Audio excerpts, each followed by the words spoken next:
Hello guys, this is Alfredo. Ito nga po pala yung ginamit ko nung YGU Day last week.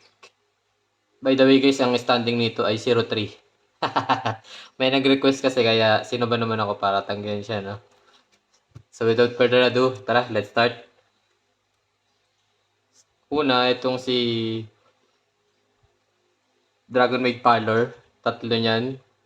Tsaka tatlo rin itong Dragon Maid Charmer Chamber. One Dragon Maid Kitchen at si one Dragon Maid Nurse. At syempre, yung tatlo nilang dragon form. Sa mga hindi nakakaalam, itong Dragon Maid nga po pala ay parang si Dragon Knight ng Dota. Nagiging dragon sila. Parang SS ni Dragon Knight na nagiging dragon siya. Paano nga ba sila nagiging dragon? Ito yung dragon form ni Parlor. At ito rin yung dragon form ni Kitchen. Ito yung dragon form ni Nurse. Ito naman si Chamber.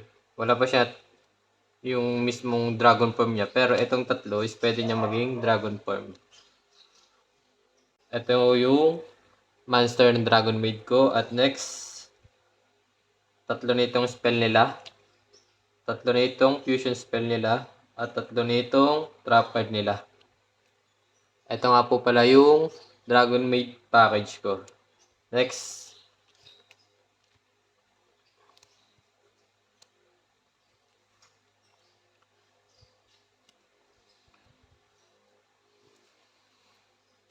first time ko itong ginamit.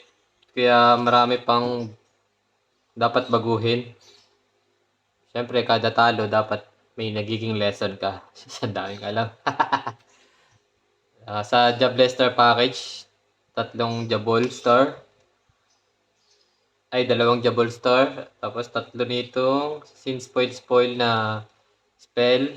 At one Sin Spoil na trap card nila. Sa trap card, sa hand trap naman, tatlong Maxi syempre. Tatlong Haru. Isang Ghost Ogre. At dalawa lang nitong Impermanence. Dalawa lang kasi may backup siyang dalawang droplets. At yung ibang support naman, dalawa nitong Call by the Grave, dalawang Triple Tactics, at isa nitong Path of Prosperity. Ito nga po pala yung main deck ko. So, move on tayo. Dito naman tayo sa mga